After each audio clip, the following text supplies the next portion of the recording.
태극신검 이해를 시작하겠습니다. 저번 시간에 절대자의 마음의 일부가 변해서 불변의 몸이 되었다고 했죠. 불변의 몸은 물질과 공간으로 이루어진 세상의 바탕이 되는 것이며, 물질과 공간으로 이루어진 세상이 생기기 전에 있던 것이지요.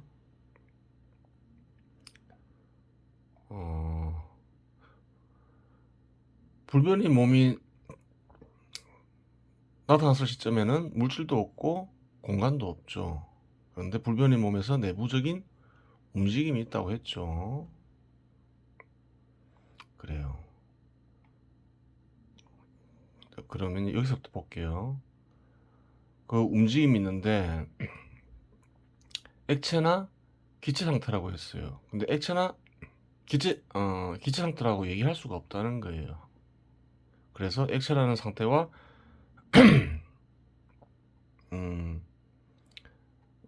왜 그런가요? 한번 보면 알겠죠. 무구에서의 움직임의 정도에 따라 온도는 달라질 것이고, 따라서 액체와 유사한 상태인 시기가 있고 기체와 유사한 상태인 시기가 있다고 보아야 합니다. 그래요. 유사한 상태가 있다죠. 액체나 기체가 아니라고 한번 볼게요. 그런데 움직임이 생기기 위해서는 힘이 있어야 합니다. 우주를 구성하는 모든 물질의 기원인 불변의 몸을 내부적으로 움직일 수 있는 거대한 힘은 도대체 어디서 나온 것인가 하는 문제가 발생합니다. 그랬죠. 불변의 몸은 모든 물질을 그래요. 간직하고 있죠. 엄청난 무게 내지 엄청난 질량이겠죠. 그것을 움직일 수 있는 힘은 도대체 무엇인가? 그걸 생각해 볼 수 있잖아요. 그 힘의 기원을 찾아야 되잖아요.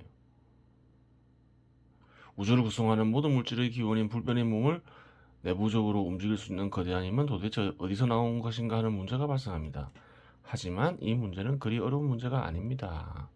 불변의 몸 역시 처음부터 존재한 것이 아니라 절대자의 마음의 일부가 변해서 된 것이라고 앞에서 언급하였습니다. 불변의 몸 역시 원래부터 있던 게 아니라는 거예요. 생겨난 것이라는 거예요. 어떻게? 절대자의 마음의 일부가 변해서 불변의 몸이 되었다는 거죠. 절대자의 마음의 일부를 변하게 한 힘이 갑자기 사라질 이유가 없습니다. 그렇죠. 절대자의 마음의 일부가 변했다는 것은 절대자의 마음에 그래요. 힘이 가해졌다는 거죠. 가해진 힘이 갑자기 사라지지 않는다는 거예요.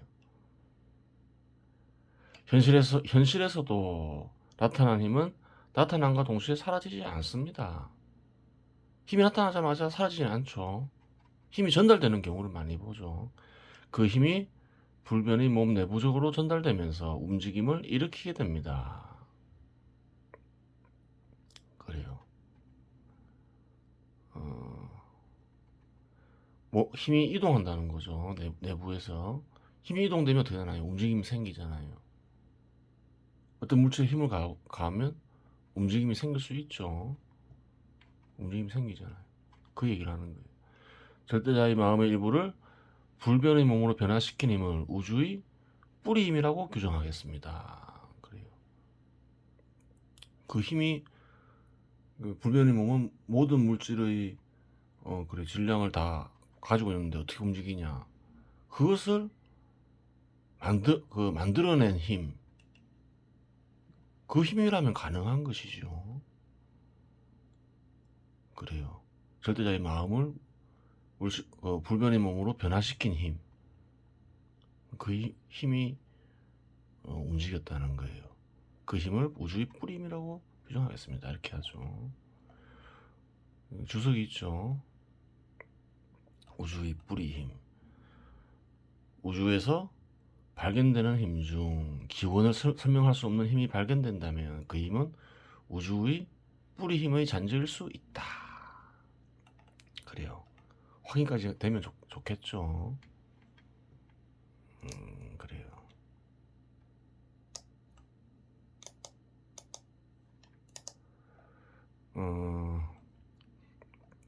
불변의 몸이 액체와 유사한 상태이거나 기체와 유사한 상태라고 말했는데 액체이면 액체이고 기체이면 기체이지 유사 액체 유사 기체라고 말하는가 하고 이상하게 생각할 수 있습니다. 그렇죠. 고체, 액체, 기체는 물질의 상태를 규정하는 용어입니다. 하지만 불변의 몸은 물질의 기원은 될 수 있어도 물질이 아닙니다. 그렇게 얘기하고 있죠. 물질이 아니라는 거죠. 왜 그런가요? 물질과 공간이 원래부터 있던 게 아니라는 거죠. 불변의 몸이 변해서 된 거라는 거예요. 그 이유는 불변의 몸은 물질의 기원도 되지만 공간의 기원도 되기 때문입니다. 불변의 몸이 변해서 물질도 되고 공간도 된다는 거예요. 물의 분자식은 H2O입니다. 수소와 산소의 결합물인 물을 수소나 산소라고 말할 수 없는 것과 같은 이치입니다. 그렇죠. 물을 보고 수소다 산소다 그렇게 얘기 안 하죠. 그냥 물이라고 할 뿐이죠. 물의 원소가 된 H2 수소는 수소의 속성을 간직하고 있겠죠. O는 또 O의 속성을 간직하고 있겠죠. 그러한 이유로 불변의 몸을 액체나 기체와 유사한 상태라고 말할 수는 있어도 액체나 기체라고 말할 수 없는 것입니다. 물질이 아니기 때문에 그렇다는, 그렇게 액체나 기체라고 단정적으로 얘기할 수가 없다는 거예요. 그래서 액체와 유사하다, 기체와 유사하다 이렇게밖에 얘기할 수가 없는 거죠. 액체, 기체는 물체를 설명하는 용어인 거죠. 불변의 몸이 공간의 기원도 되기에 불변의 몸은 또 다른 속성을 간직하게 됩니다. 그 속성은 비워지고 채워지는 공간의 속성입니다. 공간의 속성은 비워지고 채워지죠. 비워지고 채워지는 공간의 속성은 어떤가요? 불변인가요? 변할 수 있나요? 불변이죠. 비워지고 채워지는 이런 속성이 불변이기에 그래요. 물질로 구성된 물체가 존재할 수 있는 거죠. 어느 순간 물체가 이동하는데 비워지고 채워지는 속성이 변해요. 비워지지가 않아요. 그럼 움직일 수가 없잖아요. 채워지지가 않아요. 그러면 그 공간으로 이동할 수가 없는 것이지요. 변하는 속성이 아닌 거예요. 물질에만 불변의 속성이 있는 게 아니라는 거예요. 그래요. 그러면 이제 무은 분리 상태인지 결합 상태인지 확인해야 합니다. 분리는 곧 형과 이어집니다.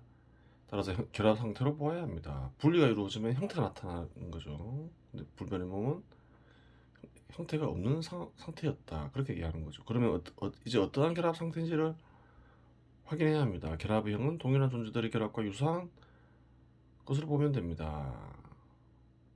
어떻게 결합되어 있느냐? 동일한 것이 합쳐진 것과 유사하다. 이렇게 얘기하고 있죠. 이거는 빼는 거죠. 설명하고 별로 설명이 자연스럽게 이어지지 않아서 그렇죠. 정확하게 일치하지는 않겠으나 물과 물이 결합하는 형이나 기름과 기름이 결합하는 형과 유사하다고 보아야 할 것입니다. 그래요. 그러면 무에서 불변의 양을 움직이게 하는 것은 무엇이며 움직임이 지닌 힘은 어느 정도 되는가 하는 문제가 발생합니다. 그래요. 양을 지닌 불변의 몸이라 더 정확하겠죠. 몸을 움직이게 하는 것은 무엇이며 무에 존재하는 불변의 양이 공간 전체에 균등하게 분포되어 있을 수는 없습니다. 그래요. 균등하게 퍼져 있는 것은 아니라는 거예요. 그 이유가 있겠죠. 예전에 빠졌는데 넣었죠. 그 이유는 앞에서 언급한 우주의 뿌리 힘 때문입니다. 뿌리 힘이 불변의 몸 내부에서 이동하면서 균형을 깼기 때문입니다. 그래요. 균형이 깨지죠. 예를 들어서 저울이 있어요. 평행을 유지하고 있어요. 힘이 가해지면 어떻게 되나요? 균형이 깨지죠. 그것처럼 힘이 이동하다 보면 균형 상태가 깨어지면서 불변의 몸에 존재하는 그래요. 양이 고루 퍼지는 게 아니라 그래요. 흩어진다 이 말이죠. 불균형이 생긴다는 거죠. 따라서 공간별로 분포하고 있는 불변의 양에 차이가 발생할 수밖에 없습니다. 바로 이 밀도의 차이가 불변의 양을 움직이게 하는 것입니다. 불변의 양을 간직한 뭐라 해야 되나요? 불변의 몸을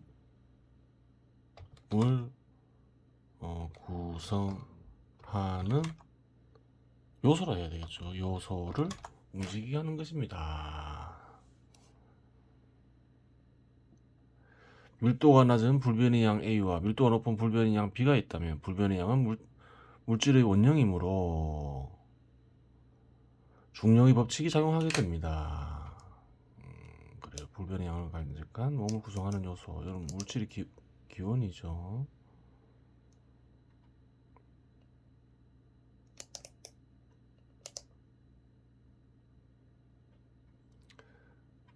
꼭 정확하지 않을 수는 있겠죠.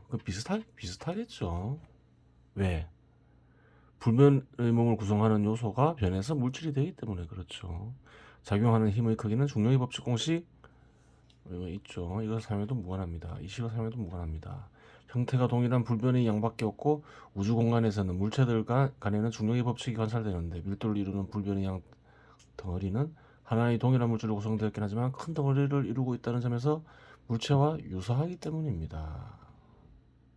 그래요. 여기 인용이 돼 있죠. 한번 볼게요. 이 식은 누가 만들었나요? 이 식의 시조는 뉴턴이죠. 기호를 써서 나타내면 두 물체가 서로 끌어당기는 힘 F는 중력상수 G를 두 물체의 질량 M1, M2의 곱과 곱하고 다시 거리 R을 제곱한 양으로 나눈 값이다. 그래요. 그 힘을 구하는 공식이죠. 여기서 중력상수 G는 보편상수인데 그 값은 사용하는 단위에 따라 다르다. 그래요. 이 식도 참 사용하다가 또 근래 들어서는 다른 식도 이용하죠. 그래요. 식도 바뀔 수 있는 거예요. 지 자체도 발전할 수 있잖아요. 그래요. 17세기 초에 요하네스 케플러는 행성의 운행에 대한 수학적 표현을 얻었는데 1687년 아이작 뉴턴은 중력 법칙을 발표하고 이것을 바탕으로 하여 행성과 위성의 움직임을 설명했다. 행성 운행에 대한 수식의 표현을 케플러가 처음 했다 이러죠. 그런 식을 그래요. 식으로 표현하는 것은 케플러가 있고 그것을 이제 이용하여 중력 법칙을 뉴턴이 이제 식으로 표현하면서 발표했다 뭐 이런 거겠죠. 뉴턴의 중력 법칙의 타당성을 검토해 볼 수도 있겠으나 행성들의 운동이나 물체와의 운동을 설명하는 데 문제가 없으니 오차가 있더라도 크지 않다고 볼 수 있으므로 그대로 사용하는 것으로 하겠습니다. 기본적으로 이 글의 목적은 물질과 공간으로 이루어진 세상을 이해하는 데 있기 때문에 이해에 도움을 주면 그것으로 충분합니다. 즉 엄밀하게 타당성을 따지는 글이 아니라는 말입니다. 그렇죠. 꼭 식이 정확할 필요는 없다는 거예요. 그냥 이해하는데 도움을 주면 된다. 그런 거죠. 그래요. 식을 일일이 거론하면서 식을 검증하는 책이 아니라는 거죠.